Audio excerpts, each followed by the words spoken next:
दोस्तों, तो अब हम लोग देखने वाले हैं इलेक्ट्रॉनिक ट्रांजिशंस। ठीक है, यानी जो हमारे डिफरेंट डिफरेंट एनर्जी लेवल्स है, उन सारे एनर्जी लेवल्स के बीच में हमारे इलेक्ट्रॉन्स किस तरीके से ट्रांजिट कर सकता है, उसके बारे में हम लोग जानकारी लेंगे इस वाले पार्ट में। इसका 3 पार्ट है टोटल। पहला है इलेक्ट्रॉन का एक्साइटेशन, दूसरा है ionisation of a species, and तीसरा जो है वो है हमारा एमिशन स्पेक्ट्रम, जिसके बारे में हम बहुत ज्यादा विस्तार में चर्चा करेंगे। सबसे पहले एकदम simple, the excitation of electron. तो इलेक्ट्रॉन जो है वो initially n equals to n2 पर था। ठीक है, तो वो एक लोअर एनर्जी स्टेट है। ठीक है, वो हमारा एक लोअर एनर्जी स्टेट है। इसके ऊपर एक फोटोन आके गिरता है और ये फोटोन जो है वो अपना इलेक्ट्रॉन पे अपना एनर्जी को ट्रांसफर करता है, और वो वाला एनर्जी को पाके इलेक्ट्रॉन जो है वो हमारा n इक्वल्स टू n1 पर ट्रांजिट करता है। तो यहां पर एक बात तो बहुत इंपॉर्टेंस के साथ समझना है, बहुत ही ज्यादा इंपॉर्टेंट है। Photon always transfer it's complete energy. Photon always transfer its complete energy to the electron. ठीक है, फोटोन पे जो भी हमारा ट्रांजिशन हम एज्यूम करेंगे वो हमेशा कंप्लीट ट्रांसफर होगा। हम यही एज्यूम करेंगे। पार्शियल एनर्जी का ट्रांसफर का कोई भी concept in the case of photon हम कंसिडर भी नहीं करने वाले हैं। सबसे पहले ये इंपॉर्टेंट बात को हमें समझनी है। ठीक है, अच्छा, तो what is the initial energy? That will B -13.6 Z² by n2 square eV। इतना इलेक्ट्रॉन वोल्ट होगा। And what is the final energy? That will be -13.6 Z² upon n1 square eV। ये हमारा इनिशियल एनर्जी है और ये हमारा final energy है। Right, सो जो मेरा डेल्टा E होगा that will be nothing but E final minus E initial, and that will come out to be equals to 13.6 Z² into 1 by n2 square minus 1 by n1 square electron volt. Now ये जो energy है delta E, this is called the excitation energy. ठीक है, this is called the excitation energy.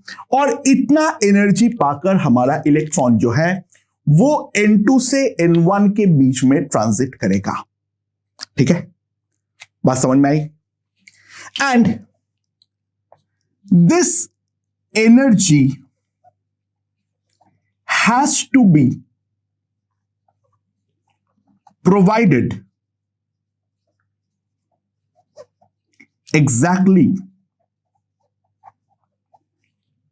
this energy has to be provided exactly via photon।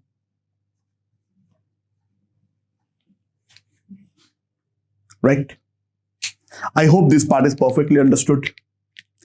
तो जो हमारा photon होगा, इसका फ्रीक्वेंसी को अगर मैं न्यू बोलता हूं तो ध्यान देना, हर ट्रांजिशन के करस्पॉन्डिंग हमें एक यूनिक फ्रीक्वेंसी का फोटोन मिलेगा, और वो जो हमारा फोटोन होगा h nu, that will be equals to 13.6 Z² 1 by n2 square minus 1 by इतना आएगा। और इसको अगर मैं वेवलेंथ के टर्म्स में लिखता हूं, so what you can write is AC by lambda, that is equals to 13.6 Z² 1/n2 square. This is all we can write. ठीक है. सो अगर फ्रीक्वेंसी पूछेगा तो मैं इस तरीके से लिखूंगा, अगर वेवलेंथ पूछेगा तो मैं डेफिनेटली इस तरीके से लिखने वाला हूं. So what we write is 1/λ equals to 13.6/AC. अच्छा, ये हमारा इलेक्ट्रॉन वोल्ट पे है, तो मैं यहां पर साथ में कर लिया इसको SI में लिखने के लिए. 1.6 into 10 to the power of -19 into 1/n2 square minus 1/n1 square. This is what we can write. क्योंकि ऑब्वियस बात है, वेवलेंथ जो है वो मुझे लैम्डा वगैरह में चाहिए होंगे. सो ऑब्वियस बात है, हम मीटर वगैरह में चाहिए होंगे, तो ऑब्वियस बात है मुझे SI पे कन्वर्ट करना पड़ेगा. अच्छा, 1/λ को हम क्या बोलते हैं? 1/λ को हम बोलते हैं इसका वेव नंबर. ठीक है, और वेव नंबर को हम रिप्रेजेंट करते हैं लैम्डा बार से, and that will come out to be equals to, sorry मैं Z² लिखना भूल गया यहां पर, सॉरी. सो लैम्डा बार का जो वैल्यू आएगा, अगर हम ध्यान दें, that will come out to be equals to 13.6, 1.6 into 10 to the power of -19, 6.63, 10 to the power -34 into 3 into 10 to the power of 8. ठीक है, 1/n2 square minus 1/n1 square into Z square. ठीक है. Now ये जो हमारे पास quantity आएगी, ये जो हमारे पास क्वांटिटी आएगी, कितनी आएगी बाय द वे, एक अप्रोक्सीमेट टेंटेटिव वैल्यू ले लेता हूं. ये लगभग 4 है, ये 4 into 3 12 है, तो ये हमारा लगभग जो है वो हमारा 1.1 है. सो जो हमारा लैम्डा बार होगा दैट विल बी 1.1. ठीक है, और 10 के पावर में देख लेते हैं, यहां पर कितना आएगा, 10 to the power -26 नीचे आ रहा है, ऊपर जा रहा है 10 to the power 19, 10 to the power 7, 1/n2 square.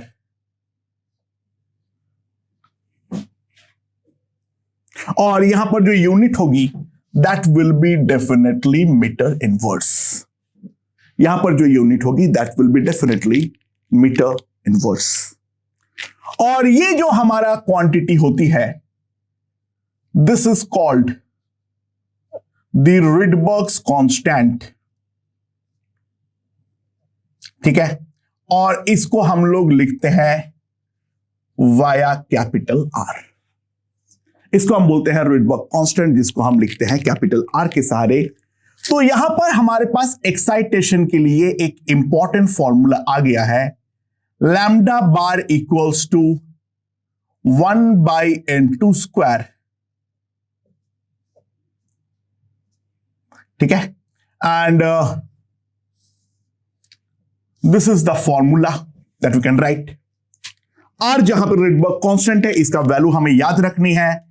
R का वैल्यू होती है 1.1 into 10 to the power of 7 metre inverse. ठीक है, I hope you have got this point. ठीक है, तो एक बात को यहां पर समझने का ट्राई करो, electrons can be excited only via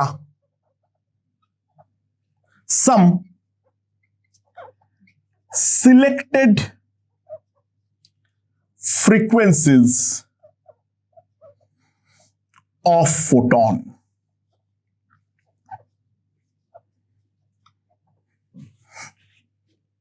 केवल वही फोटोन उसको एक्साइट कर पाएगा जिनका एनर्जी जो है वो जिन दोनों पॉइंट के बीच में ट्रांजिशन ले रहा है उन दोनों के एनर्जी डिफरेंस के एग्जैक्टली इक्वल है. So for sake of simplicity, for better understanding, let's consider hydrogen atom. ठीक है, let's consider hydrogen atom when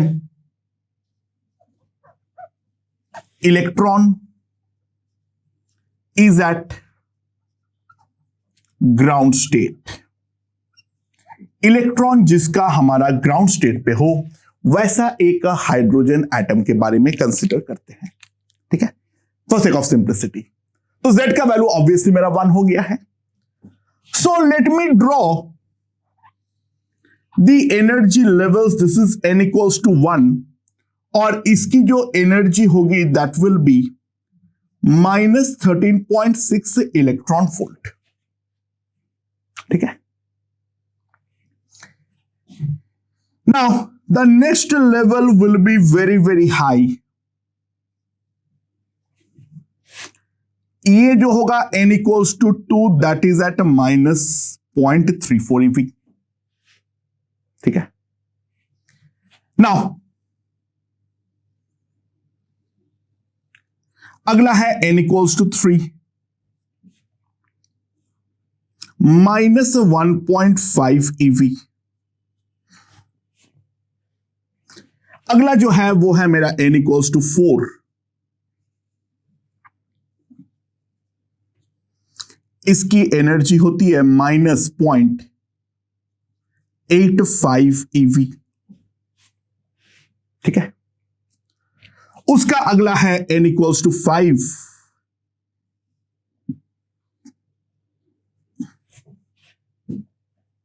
और इसकी एनर्जी कितनी है माइनस 0.54 EV. एंड ऐसे करते करते करते करते गैप हमारी छोटी होती जाएगी. आई रिकमेंड यहां तक तो कम से कम याद रखो. And we have then the outside the atom level यानी n equals to infinity जिसकी एनर्जी जो है वो हमारी 0 eV है. ठीक है, सो इलेक्ट्रॉन राइट नाउ जो है वो तो हमारा यहां पर बैठा हुआ है. अब इसके ऊपर फोटोन आके गिरेगा. So let us see what is the energy gap. The first gap is 10.2 EV. Now similarly अगर मैं 3 से 1 के बारे में देखूं, this is 12.1 EV. ठीक है, समझ में आया. एंड अगर मैं उसके बाद देखूं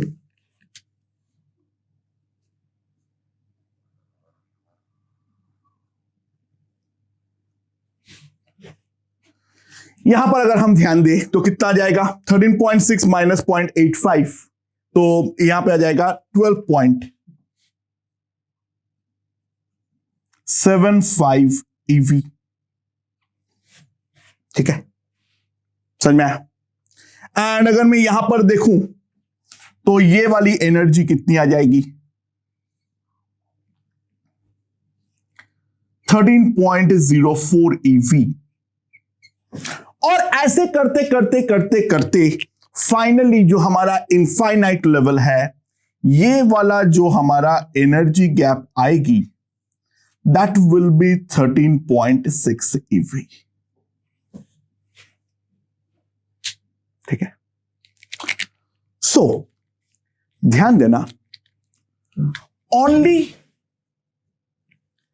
दोज फोटॉन्स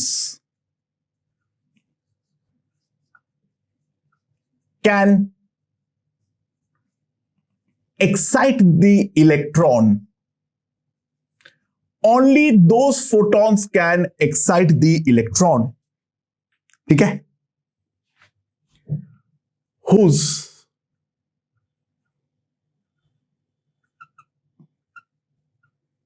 energy ध्यान दो, केवल वही फोटोन जिसकी energy equals to the energy gap होंगे, केवल वही हमारा उसको एक्साइटेशन में इस्तेमाल करना पड़ेगा। यानी E equals to 10.2 EV, 12.1 EV, 12.75 EV can excite. यानी मैं कोई भी फोटोन उठा के डाल दूंगा और मैं ये बोलूंगा जो मेरा उस इलेक्ट्रॉन को एक्साइट करके दो, वो यहां पर संभव नहीं है। इलेक्ट्रॉन का एक्साइटेशन के लिए हमारे पास कुछ फिक्स्ड वैल्यूज ऑफ फोटोन ही हमारे पास होने वाला है। ठीक है, एक क्विक रूल बता दे रहा हूं मैं। इफ मतलब ये उसके साथ कोई लेना देना नहीं रखता है। If energy of photon is equals to EeV, अगर इलेक्ट्रॉन वोल्ट पे फोटोन का एनर्जी E दिया हुआ है इलेक्ट्रॉन वोल्ट पे, देन इट्स कैलकुलेशन में काम आता है, इसलिए मैं लिख दे रहा हूं। Its wavelength lambda is given as 12400 by E angstrom. एक क्विक कैलकुलेशन के लिए ये वाला रिजल्ट जो है वो हमें बहुत ज्यादा हेल्प करता है। जो अगर कोई फोटोन का एनर्जी हमें EeV दे रखा है तो उसके करस्पॉन्डिंग जो वेवलेंथ आएगा वो हमारा आएगा 12400 by E। ये एंगस्ट्रॉम में आता है, इस बात पे ध्यान देना। For quick calculation of the photon wavelength it is extremely helpful to us. ठीक है, ये याद रखना पड़ेगा क्योंकि अदरवाइज बार बार वैल्यूज पुट करना तो डेफिनेटली काफी ज्यादा मुश्किल हो जाएगी। तो जैसे मैंने रिडबर्ग कांस्टेंट याद करवाया था, ये वाला वैल्यू जो है वो भी हमें साथ में याद रखनी पड़ेगी। This is just for quick calculation.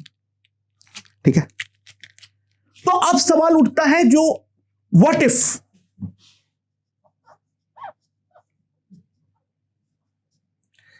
an 11 EV photon is incident।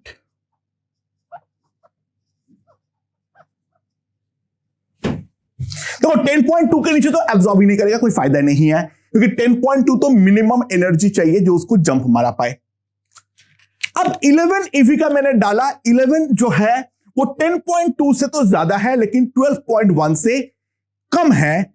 यानी इस फोटोन के पास सफिशिएंट एनर्जी है जो कि वो n इक्वल्स टू 2 पर पहुंचा पाए, लेकिन इतना एनर्जी नहीं है जो कि उसको n इक्वल्स टू 3 तक पहुंचा पाए। तो अगर 11 EV का फोटोन डालोगे देन व्हाट विल हैपन? जवाब बहुत सिंपल है, nothing. Electron will absorb but it will not reach any energy level। Electron उसको एब्जॉर्ब करेगा बट वो एक्साइट होकर कोई भी फिक्स्ड एनर्जी लेवल पे डेफिनेटली हमारा नहीं पहुंच रहा है। So it will emit back the electron। So it will emit back the electron, ठीक है, and electron मतलब photon, and the electron will come back to ground state।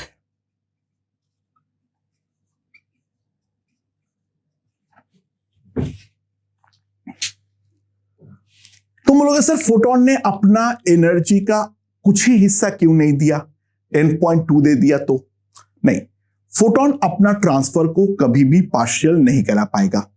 ठीक है। अच्छा हां, एक बात लेकिन ध्यान देना, an electron having energy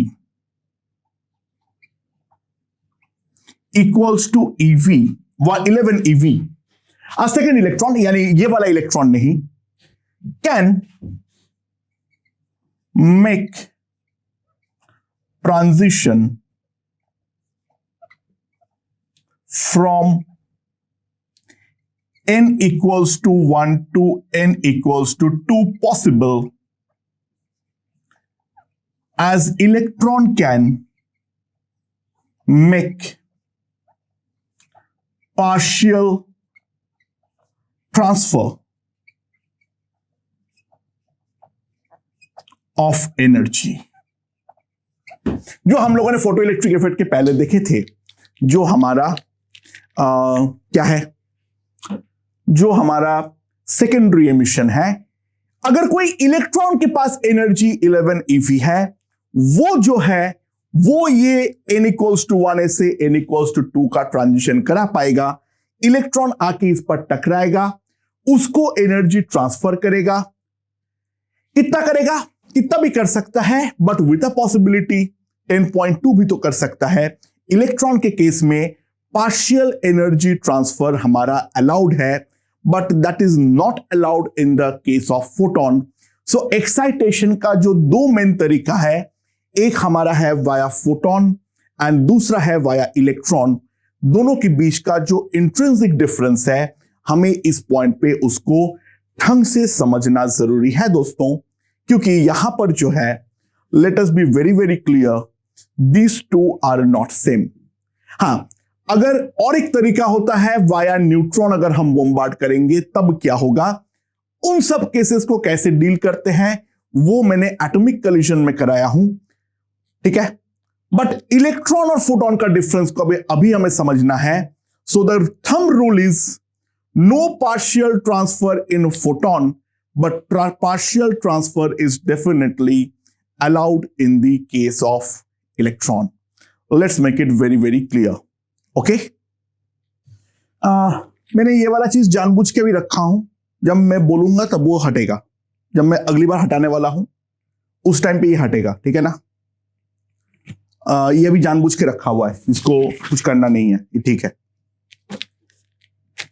okay दोस्तों, सो ये वाला डायग्राम मैं अभी तक रखा हूं, तो ऑब्वियस सी बात है 10.2 eV का फोटोन जो है वो हमारा n इक्वल्स टू 1 से n इक्वल्स टू 2 पे ट्रांजिशन देगा, 12.1 का फोटोन 3 पे ट्रांजिशन देगा, so on and so fourth. इसीलिए इसको हम बोलते हैं this is the ground state, इसीलिए इसको हम बोलते हैं पहली बार एक्साइट हुआ है, the first excitation state, and now ये वाले को हम बोलते हैं second excitation state, so on and so fourth. ये हम लोगों का नाम होते हैं। ठीक है, नाउ ये करते करते करते करते मान लो मेरा मन किया, जो सपोज हमें इलेक्ट्रॉन को बाहर उठा के फेंक डालना है, तो इन दैट केस हम क्या कर सकते हैं, यानी मान लो अगर मुझे इलेक्ट्रॉन को बाहर निकलना है, so what to do if we want to remove the electron. ठीक है, समझना है, what to do if we want to remove the electron completely. तो ऑब्वियस सी बात है, इसको हमें डेफिनेटली एटम के जस्ट बाहर तो लाना ही पड़ेगा। सो electron comes out of atom, that implies n is equals to infinity.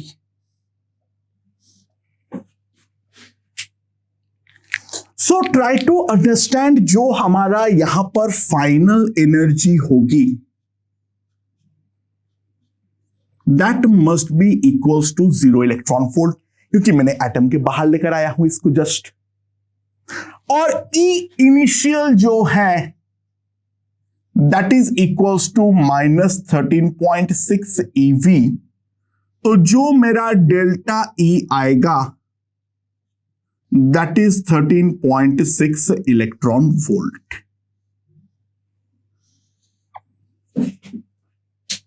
ठीक है, समझ में आया?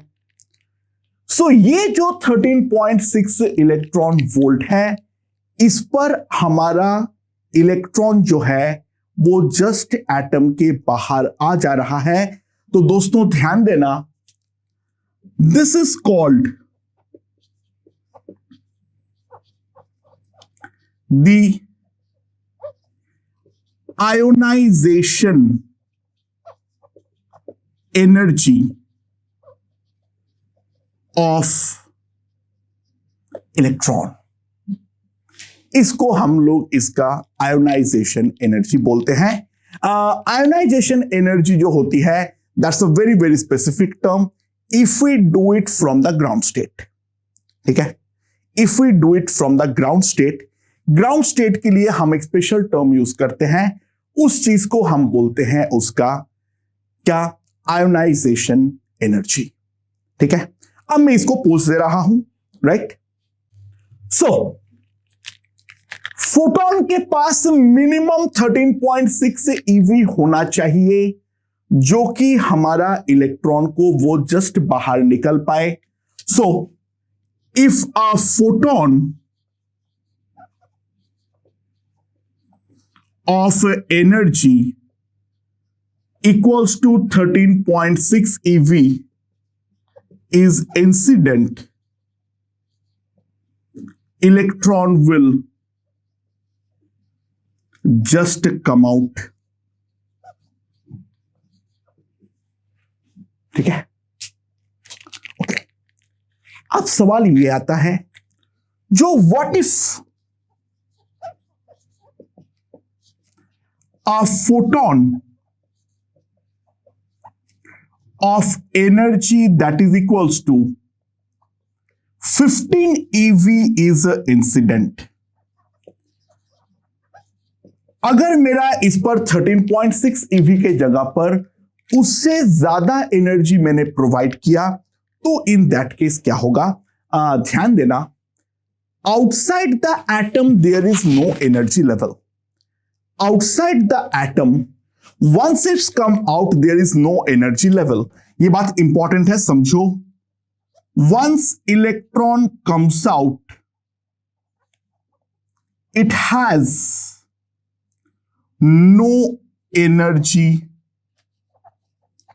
level।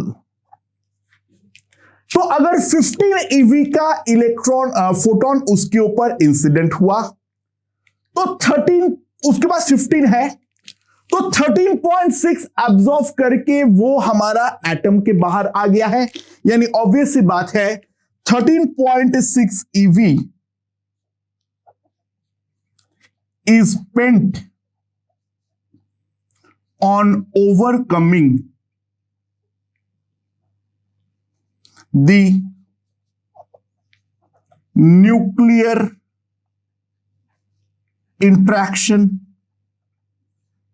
ठीक है, 13.6 EV जो है वो उसको क्या हुआ है, ओवरकम करने में इस्तेमाल हो चुका है न्यूक्लियर इंटरेक्शन को पार करने के लिए।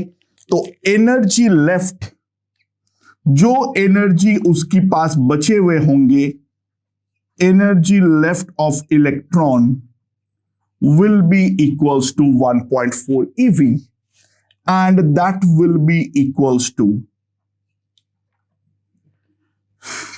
the electron coming out। तो जो इलेक्ट्रॉन हमारा बचा बाहर आ रहा है, उसके पास काइनेटिक एनर्जी बच जाएगा 1.4 इलेक्ट्रॉन वोल्ट का। तो समझो बात को, देखो इलेक्ट्रॉन हर फोटोन को अब्सॉर्ब तो करेगा, अगर उस एब्जॉर्प्शन का जो एनर्जी है वो उसको एटम के बाहर नहीं निकल पाता है, तब एब्जॉर्ब करके एमिट तभी नहीं करेगा अगर कोई एक ट्रांजिशन उसने करवा दे पाया, अगर उसने एग्जैक्ट ट्रांजिशन नहीं कर पाएगा, अब्जॉर्व करके ऊपर जाएगा, तुरंत एमिट बैक करेगा और वो वापस हमारा नीचे आ जाएगा। सो इस कारण पे वो मूव नहीं करेगा इफेक्टिवली। बट ध्यान देना, एब्जॉर्व तो वो इलेक्ट्रॉन हर फोटोन को ही करता है। सो 13.6 को एब्जॉर्व करेगा, फिर तो जस्ट बाहर आएगा, यानी एटम के बाहर आ जाएगा, इंटरेक्शन को पार कर जाएगा and it will not have any particular kinetic energy. ठीक है, अगर उससे ज्यादा दोगे तो एब्जॉर्व तो करेगा, 13.6 उसको इंटरेक्शन पार करने में आ गया, इलेक्ट्रॉन देखा मैं तो बाहर आ गया हूं, तो जब बाहर आ जाएगा फिर उसके बाद उसके पास काइनेटिक एनर्जी बच जाएगी। और क्योंकि वो सारे एनर्जी लेवल्स को पार करके आ गया है, न्यूक्लियर इंटरेक्शन को पार करके आ गया है, एटम के बाहर एनर्जी लेवल का कोई फायदा नहीं है, कोई फंडा नहीं है, तो सिंपल सी बात है, वो इलेक्ट्रॉन वापस ग्राउंड स्टेट में आ ही नहीं सकता है। वो एटम के बाहर 1.4 इलेक्ट्रॉन वोल्ट के काइनेटिक एनर्जी के साथ निकल जाएगी। And that was the concept of photo electric effect. ये इफेक्टिवली हमारा फोटो इलेक्ट्रिक इफेक्ट ही है। तो ट्राई टू अंडरस्टैंड, जो हमारा एनर्जी हम फोटोन के थ्रू दे रहे हैं उसके बारे में एटम के अंदर और एटम के बाहर हमें ढंग से ध्यान रखना होगा। एब्जॉर्प्शन दोनों केस में ही होता है। एब्जॉर्प्शन के बाद एमिशन होगा या नहीं होगा फोटोन का, दैट डिपेंड्स वो एटम के अंदर रह जा रहा है या एटम के बाहर निकल जा रहा है। That's a very very important concept and we have to understand this thing. तो यहां तक हम लोगों ने एक्साइटेशन ऑफ इलेक्ट्रॉन के बारे में सारे चर्चाएं कर चुके हैं। जल्दी से हम एक डेफिनेशन पढ़ लेते हैं, and that is the binding energy of an electron. Binding energy, क्या लिख रहा हूं, sorry, binding energy of an electron in a orbital। ठीक है, एक तो हम लोगों ने डिफाइन किए हैं आयोनाइजेशन एनर्जी। ठीक है, binding energy short of ionization energy ही है, बट उसमें एक थोड़ा सा डिफरेंस है। उस डिफरेंस के बारे में हमें थोड़ा सा समझना है। तो ध्यान दो, what is the binding energy? Binding energy is equals to the minimum energy required to remove an electron completely from the orbital. It is a minimum energy required, ठीक है, to remove an electron completely from the orbital। यानी orbital से पूरी तरीके से एक electron को निकाल देने में हमें जितनी एनर्जी चाहिए होगी उसको हम बोलेंगे बाइंडिंग एनर्जी। अच्छा, तो एनर्जी ई हमारी कितनी होती है? -13.6 into Z² by N² EV। और कंप्लीटली रिमूव अगर हमें करना है मिनिमम कंडीशन में, जो हमारा ई फाइनल होना चाहिए, दैट मस्ट बी 0 EV। सो इतना एनर्जी इलेक्ट्रॉन के पास है, इतना हमें बनाना है। तो ऑब्वियस सी बात है, जो हमारा बाइंडिंग एनर्जी होगी, that binding energy will be,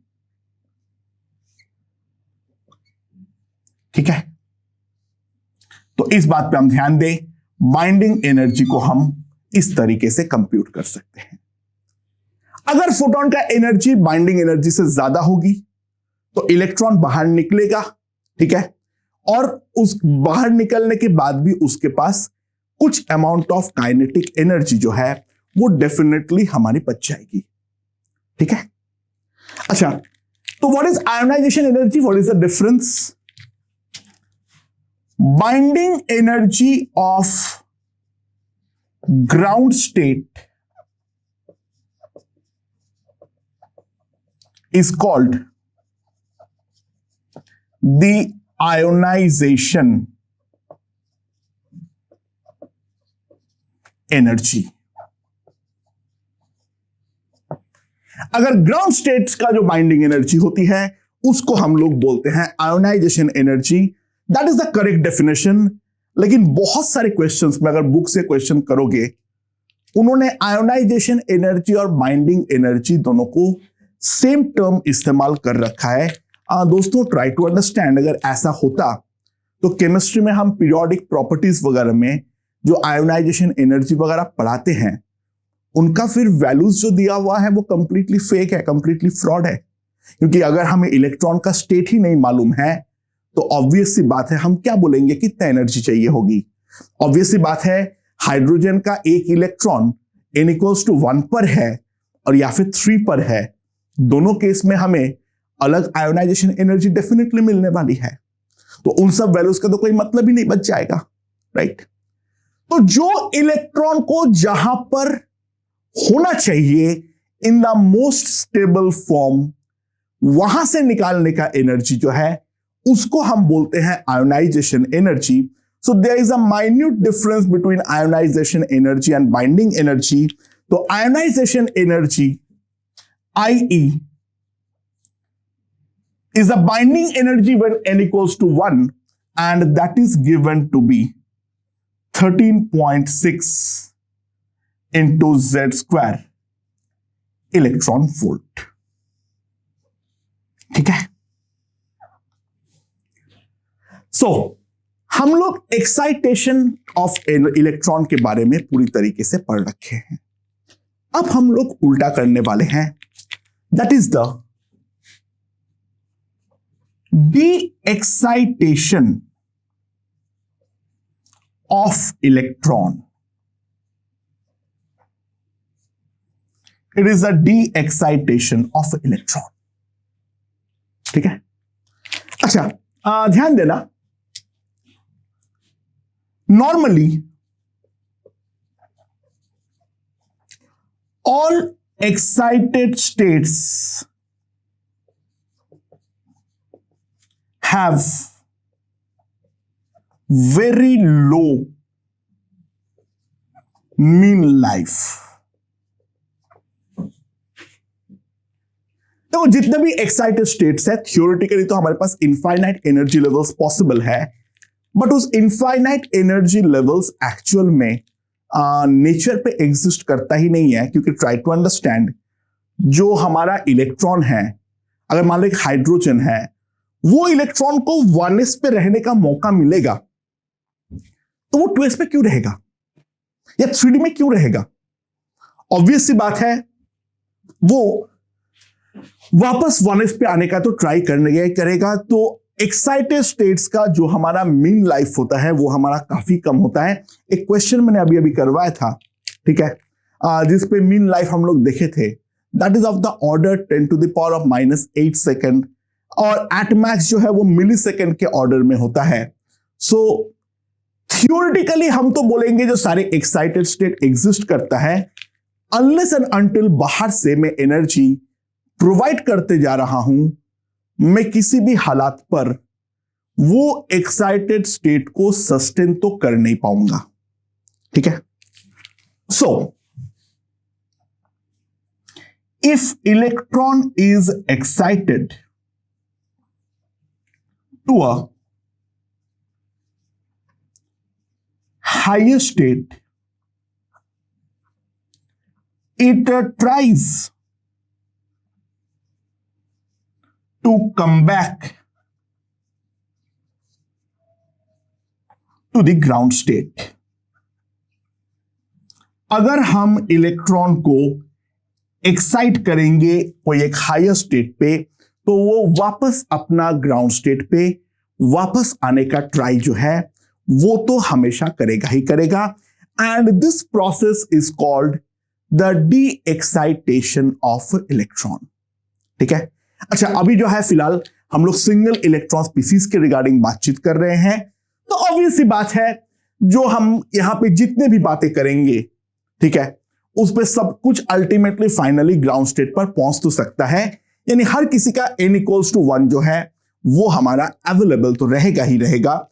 multi electron species में फॉर एग्जांपल अगर हम बात करेंगे लिथियम में, तो एक ना एक इलेक्ट्रॉन जो है वो तो n=2 पर होना ही पड़ेगा।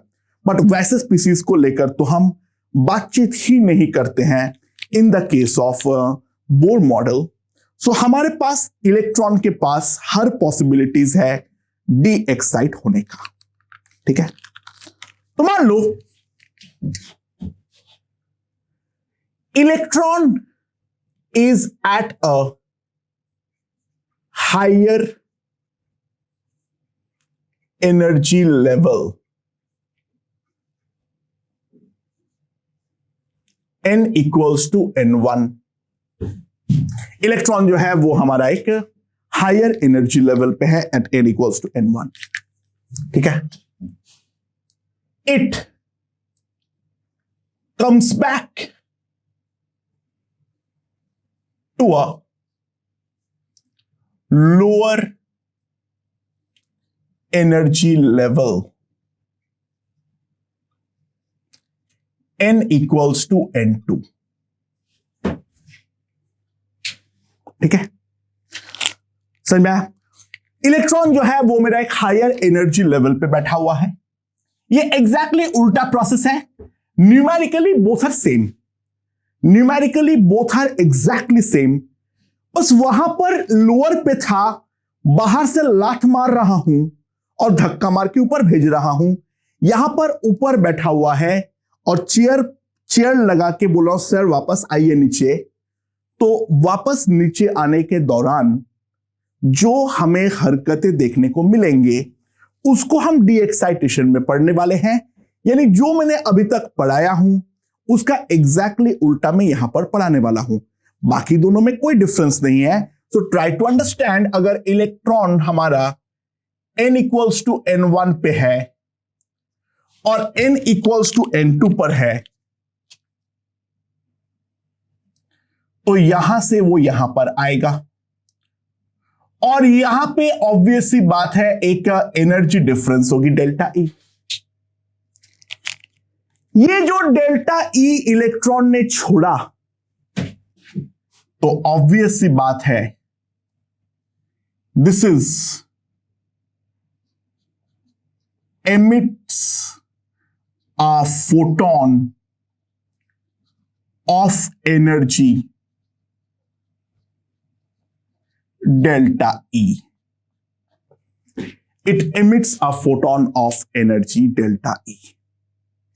तो वहां पर फोटोन इंसिडेंट हुआ था, यानी लात पड़ी थी, ऊपर गया था, अब ऊपर है, नीचे आ रहा है, तो वो फोटोन को डेफिनेटली वो एमिट करेगा। तो what is the E initial? E initial is nothing but -13.6 z² by n1² and the E final will be -13.6 z² by n2²। तो हमारे पास जो डेल्टा ई आएगी, that delta E will be simply equals to 13.6 z² 1 by n2² minus 1 by n1² electron volt. So that is the energy of the corresponding photon. यानी what we can say is यहां पर भी AC by lambda 13.6 1 by n2² minus 1 n1² z²। ठीक है, lambda is nothing but the wavelength of emitted photon. Lambda is nothing but the wavelength of the emitted photon. So यहां पर भी exactly हमारे पास आ जाएगा lambda bar that is equals to R 1 by N2 square 1 by N1 square into Z square. यहां पे R हमारा Rydberg constant है, ठीक है। और ये जो हमें डिफरेंट वेवलेंथ्स ऑफ फोटोन मिल सकता है during the time of emission, इसी को हम बोलते हैं इसका एमिशन स्पेक्ट्रम। ये जो हमें डिफरेंट वेवलेंथ्स मिलेगा during the time of D excitation, इसको हम बोलते हैं उसका एमिशन स्पेक्ट्रम, ठीक है। तो अब हम लोग डी एक्साइटेशन के बारे में थोड़ा सा और विस्तार में चर्चा करते हैं। Let's see.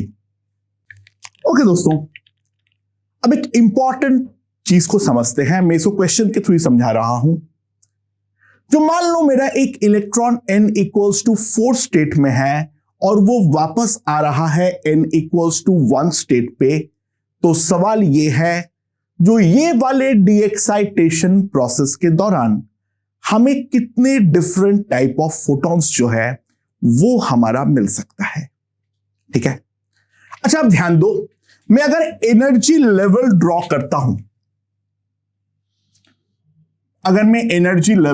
करता हूं, ट्राई टू अंडरस्टैंड। ये है हमारा n इक्वल्स टू 4, ये है हमारा n इक्वल्स टू 3, ये है हमारा n इक्वल्स टू 2 और ये है हमारा n इक्वल्स टू 1, ठीक है। अब दोस्तों एक बात ध्यान दो, मैं ये बोल रहा हूं जो 4 से 1 पे आया है, तो मैंने क्या किया, उस इलेक्ट्रॉन को इनवाइट किया, चेयर डाल के बैठाया। इलेक्ट्रॉन जो है वो अपने घर से अल्टीमेटली उस चेयर में आके बैठा। मैं केवल इतना जानकारी जानता हूं।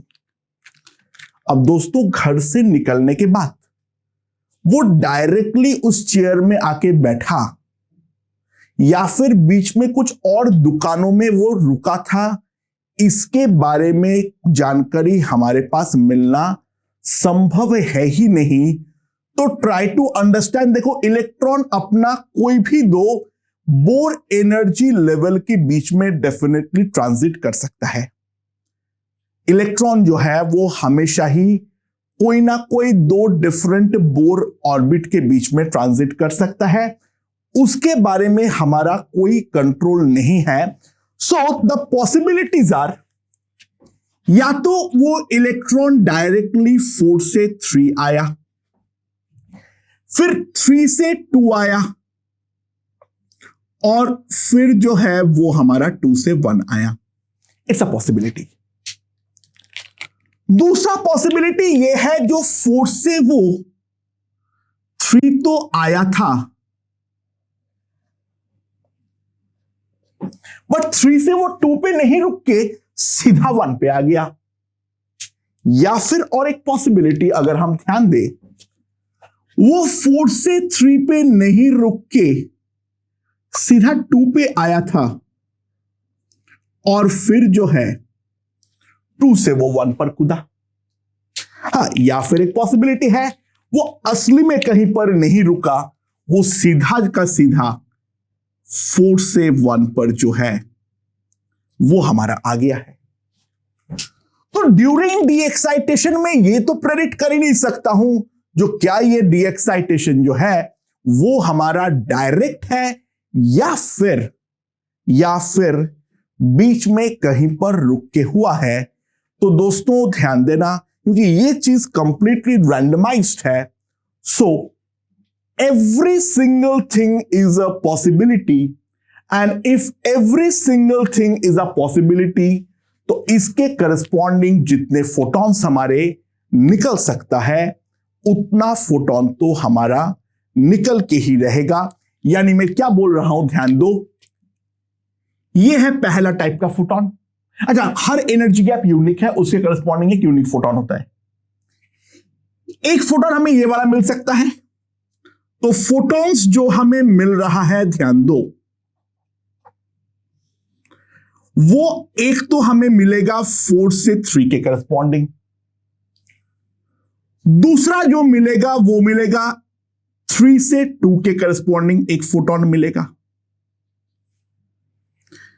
और एक हमें मिलेगा 2 से 1 के करस्पॉन्डिंग। तो यहां पर 3 फोटोन हमें ऑलरेडी मिल गया, 3 अलग अलग टाइप के फोटोन। अच्छा, 4 से 3 वाला पहले ही हमें मिल चुका है, तो वो कोई नया फोटोन नहीं है। बट 3 से 1 वाला जो हमारा ट्रांजिशन है, उसके करस्पॉन्डिंग डेफिनेटली हमारे पास एक फोटोन तो आएगा नया। यहां पर 2 से 1 वाला पहले ही आ चुका है, लेकिन 4 से 2 वाला अभी तक तो हमने कंसीडर नहीं किए, तो उस टाइप का भी एक फोटोन जो है वो हमारा मिल सकता है। एंड फाइनली एक फोटोन हमारा आएगा जो हमारा 4 से 1 का डायरेक्ट ट्रांजिशन जो है उसके करस्पॉन्डिंग फोटोन होगा। तो दोस्तों ध्यान देना, total 6 different photons can be emitted। Total जो है 6 डिफरेंट टाइप के फोटोन हैं, वो हमारे एमिट हो सकते हैं। मेरे ख्याल से उम्मीद रखता हूं मैं यहां तक तुम लोगों को समझा पाया हूं। ठीक है, यहां तक मैं उम्मीद रखता हूं ये तुम लोगों को मैं समझा पाया हूं। जो डी एक्साइटेशन के दौरान हम ये तो चीज बिल्कुल भी हमारे पास कंट्रोल में है ही नहीं, जो डी एक्साइटेशन डायरेक्ट होगा या इनडायरेक्ट होगा, कौन सा स्टेप में डायरेक्ट है, कौन सा स्टेप में इनडायरेक्ट है, hands up, everything is a possibility. यानी इलेक्ट्रॉन को अगर मैं डी एक्साइट होने के लिए बोल रहा हूं, तो इलेक्ट्रॉन अपना डी एक्साइटेशन के दौरान डिफरेंट टाइप ऑफ फोटॉन्स जो है वो हमारे एमिट कर सकते हैं। सबसे पहले ये इंपॉर्टेंट बात हमें समझनी पड़ेगी। ठीक है, अच्छा इसके अंदर ध्यान देना, एक चीज तो हम जानते हैं, जो एनर्जी गैप्स जो होते हैं वो ऊपर जाने पर कम हो जाती है। So maximum energetic photon is obviously the maximum energy gap वाले photon corresponding to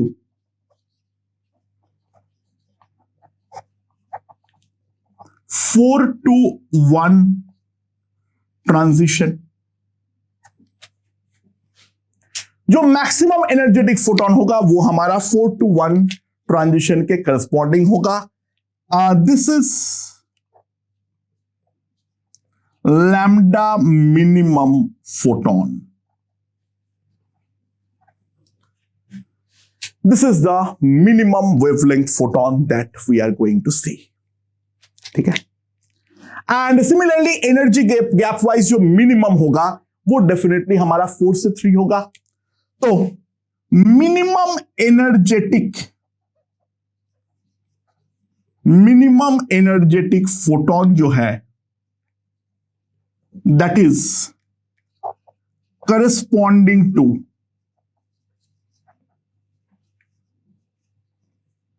4 to 3 transition। and obviously बात है, this is lambda max photon that we can obtain। तो 4 से 1 आने पर हमारे पास टोटल 6 डिफरेंट फोटॉन्स जो है वो हमारा निकल सकता है। सो इसी बात पे अगर हम ध्यान दें, अगर मैं इसको अलग तरीके से थोड़ा सा ऑब्जर्व करूं, मैं थोड़ा मैथमेटिकली अगर अलग तरीके से सोचूं, ये इनको मैं कैसे निकालूंगा, देखो, फोर्स से चालू करता हुआ सारे पॉसिबिलिटीज है, या तो फोर्स से डायरेक्टली 1 पे आए, या तो फोर्स से 2 पर आए, या तो फोर्स से 3 पे आए। यानी फोर्स से चालू होने के बाद हमारे पास 3 फोटॉन्स तो डेफिनेटली मिलेगा। अच्छा, जो ये 3 पर आया, वो 3 पर आने के करस्पॉन्डिंग समझो, या तो 3 से 1 डायरेक्टली आए, या तो 3 से 2 पर आए, तो इसके करस्पॉन्डिंग 2 मिलेगा। और यहां पर जो है 2 पे जब आएगा तब तो एक ही पॉसिबिलिटी होगा, तो टोटल नंबर ऑफ फोटॉन्स अगर हम कंसिडर करें, that will be 3 + 2 + 1 and that will be equals to 6। So simple सी बात है, अगर n से 1 डी एक्साइटेशन के बारे में बात हो रही है हमारी, ठीक है, n से 1, तो पहले इस पे कितना आएगा, n से 1, n से 2, n से 3, n से 4, ब्ला ब्ला ब्ला, n से n-1, तो ऑब्वियस सी बात है हमारे पास कितने आ जाएंगे, n से 1 डी एक्साइटेशन पहले में आएंगे n-1, 1 से चालू करते हुए n-1 तक कहीं पर भी कूद सकता है। अब जो जो n-1 पे आया उन सब का क्या क्या पॉसिबिलिटीज है, n-1 से 1, n-1 से 2, n-1 से 3, n-1 से 4, ब्ला ब्ला ब्ला, up to n-2।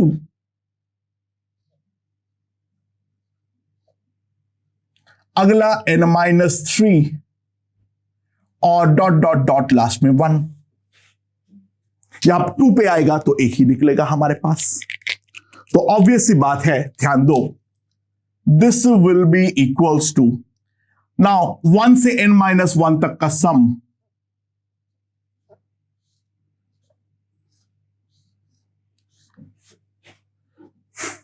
and this is the number of different photons possible। अच्छा, क्या गारंटी है ये सारे के सारे मिलेंगे? नहीं, कोई गारंटी नहीं है, ठीक है। हो सकता है यार 3 से किसी का मन नहीं, क्योंकि देखो n पे वो है इक्वल प्रोबेबिलिटी के साथ वो कहीं पर भी जा सकता है, तो हो सकता है देयर इज अ केस बन सकता है जहां पर हमारे पास ऐसे बदनसीबी हो जो 3 से 2 का ट्रांजिशन किसी ने नहीं दिखाया। It's a possibility, but try to understand, अगर हम मान लो 1 मोल एटम्स देते हैं, ठीक है, और हमारे पास 6 डिफरेंट फोटॉन्स है, ये बदनसीबी होने का संभावना प्रैक्टिकली हमारी पूरी तरीके से समाप्त है। कोई ना कोई एक तो एटम मिनिमम हमें दे ही देगा, कोई ना कोई ट्रांजिशन, क्योंकि number of ways are finite and the number of atoms that we generally talk about is like 1 mole और हाफ मोल और something like that. We are talking about 10 to the power 23।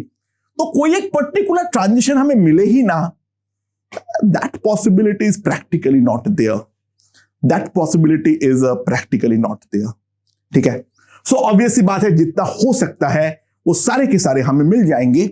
ये बात तो हमारा assumption पे definitely रहने वाला है।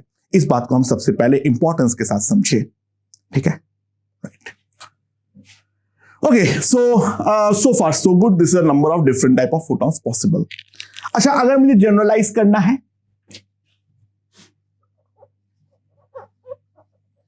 वो क्या है? मान लो हमारा n equals to n1 n equals to n2 transition के बारे में बात हो रही है। n1 is greater than n2,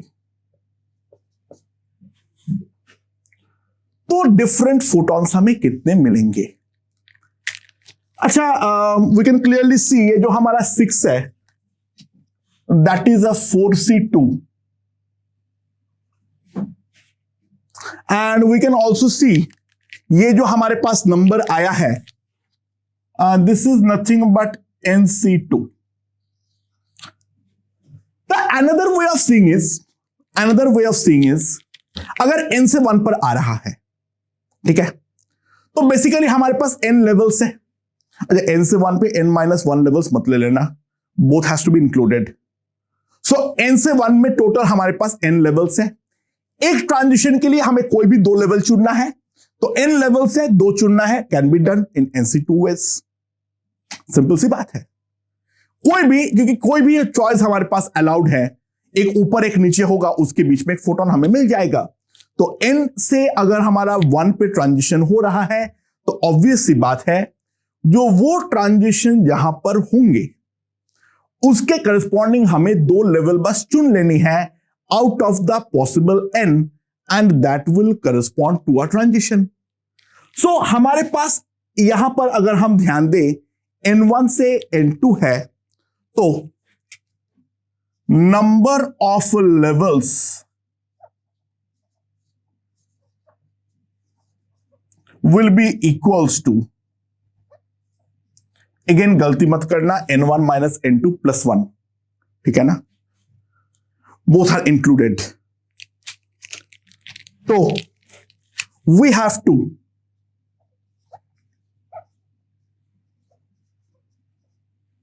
choose 2 levels out of them for transition. We have to choose 2 levels out of them for a transition, and obviously बात है, each transition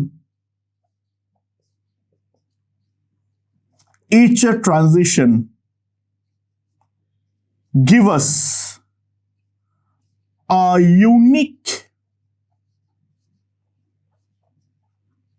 photon। तो ऑब्वियसली बात है, number of possible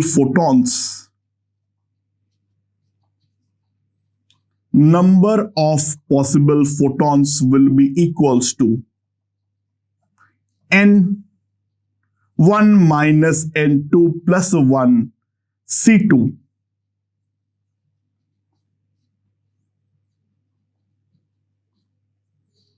by 2।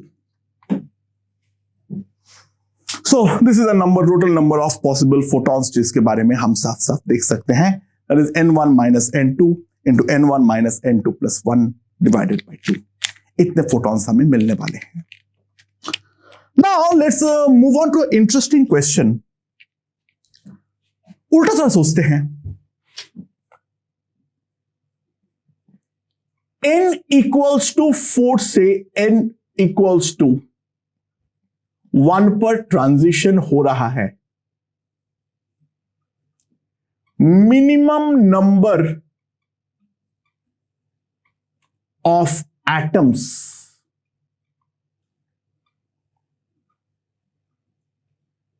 to get all 6 photons। यानी ध्यान दो मैं क्या पूछ रहा हूं, जो n equals to 4 से n equals to 1 पर ट्रांजिशन हो रहा है, कम से कम हमें कितने फोटोन चाहिए जो कि हमें सारे के सारे फोटॉन्स मिल जाए। ट्राई टू अंडरस्टैंड, अगर हम मान लो एक ही एटम लेते हैं, हमारे पास मान लो वी टेक ओनली 1 एटम। पहले इस बात को समझो।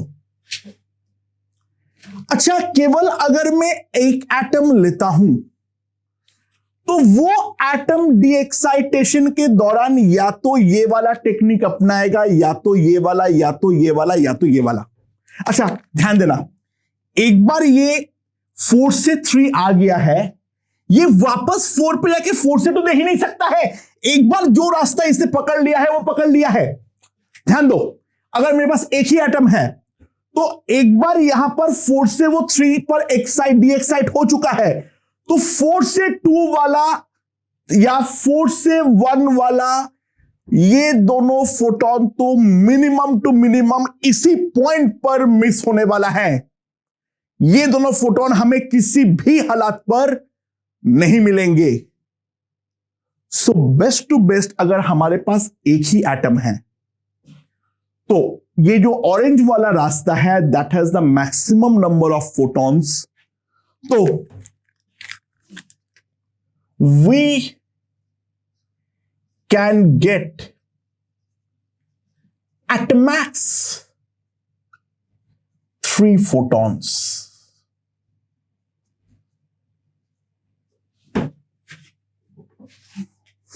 अगर हम एक एटम लेते हैं, अच्छा हम लोग केवल एटमैक्स के बारे में बात कर सकते हैं, ठीक है।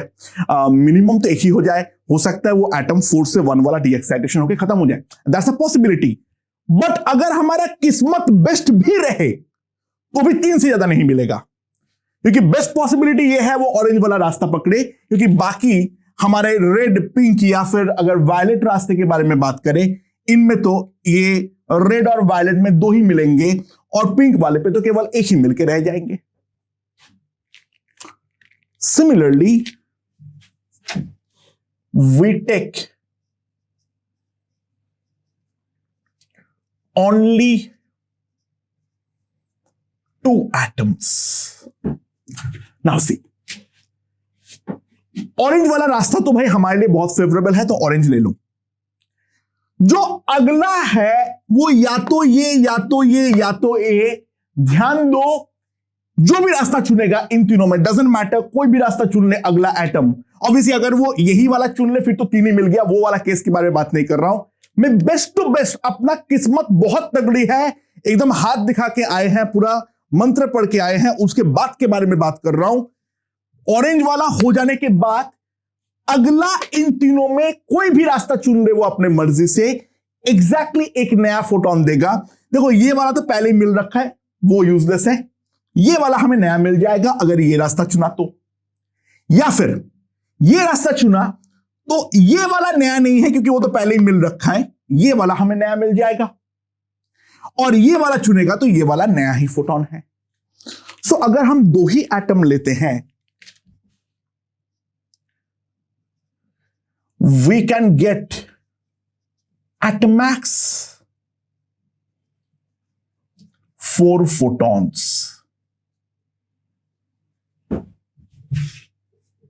We can get at max 4 photons। ठीक है। अगला पॉसिबिलिटी,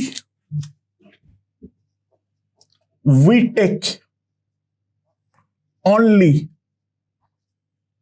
3 atoms। अच्छा अगर 3 एटम लेते हैं, ठीक है, अगर हम 3 एटम लेते हैं तो 3 एटम पे एक तो ये वाला हो गया, मान लो अगला वाला वायलेट का रास्ता लिया तो अगला वाला या तो देखो अगला वाला वायलेट लिया, अगला वाला को या तो ये हमारा रेड लेना है या तो हमें पिंक लेना है, और दोनों में से कोई भी एक रास्ता चुन ले, हमें उसके करस्पॉन्डिंग एक ही नया फोटोन मिलेगा। तो ध्यान देना, we gate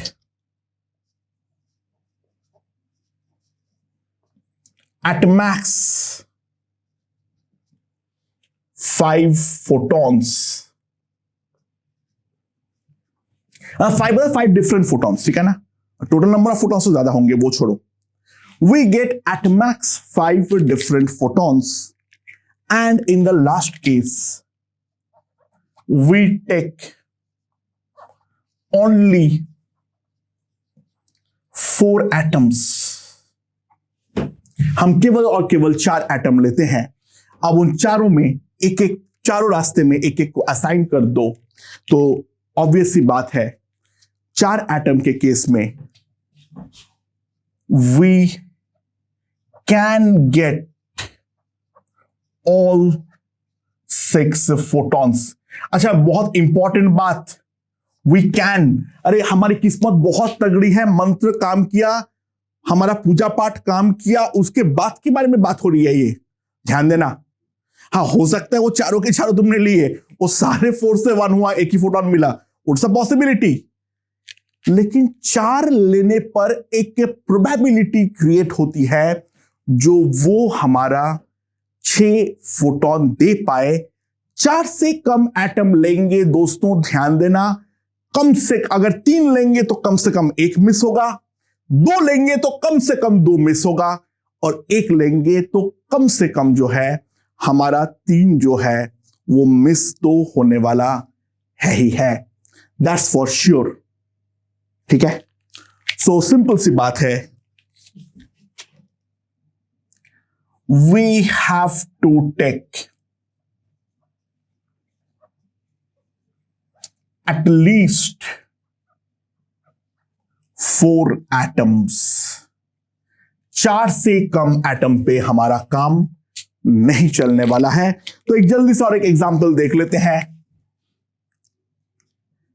n equals to 5 to n equals to 1 transition, तो now we are talking about minimum number of atoms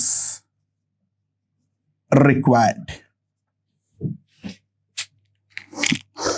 ठीक है, सो 5 4 3 2 1, ठीक है, ये हमारा मार्क हो गया। तो पहला एटम को तो बेस्ट तरीके से इस्तेमाल करेंगे।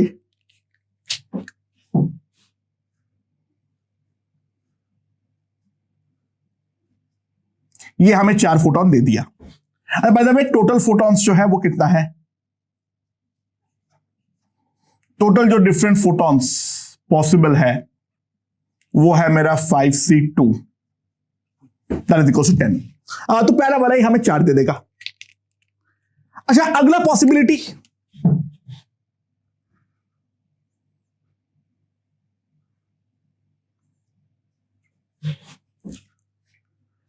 हमारा 5 से 3 आए और फिर 3 से 1 आए। ठीक है, अच्छा, उसके बाद अगला 5 से 4 आए, वो कोई नया तो नहीं है, 4 से 1 आ जाए। 4 से 1 अभी तक कंसीडर नहीं हुआ था। ठीक है, अच्छा, या फिर 5 से 4 आए, 4 से 2 जाए। हाँ, ध्यान देना 2 से 1 कोई नया नहीं है।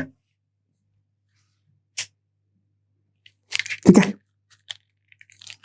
तो अभी कौन कौन सा हमें मिल गया है, कौन कौन सा हमें मिल गया है, ये 4 हमें मिल गया है, 5वां 6ठा मिल गया है, अगला लेते ही 7वां हमें मिल गया है, 8वां हमें मिल गया है। कौन कौन सा अभी तक नहीं मिला है,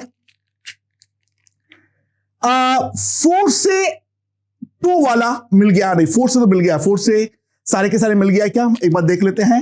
4 से 3 हमें मिल गया है, हाँ, 4 से 2 वाला मिल गया है, और 4 से 1 वाला भी मिल गया है। हाँ, अच्छा, 3 से अगर हम ध्यान दें, 3 से 1 वाला मिल गया है हमें, और 3 से 2 वाला भी मिल गया है, वो तो हो गया है।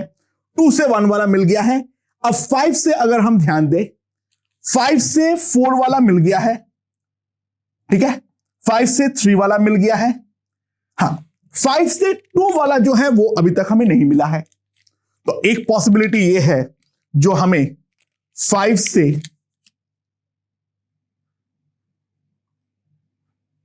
2 आए और फिर 2 से 1 आए। कितना डिफरेंट फोटॉन्स हो गया, गिन ले, 1 2 3 4 5 6 7 8 9। एक कोई फोटोन हमारे ऑब्वियस सी बात है मिस हुआ है, और ये ऑब्वियस सी बात है डायरेक्ट वाला मिस हुआ है। तो डायरेक्ट वाला जो है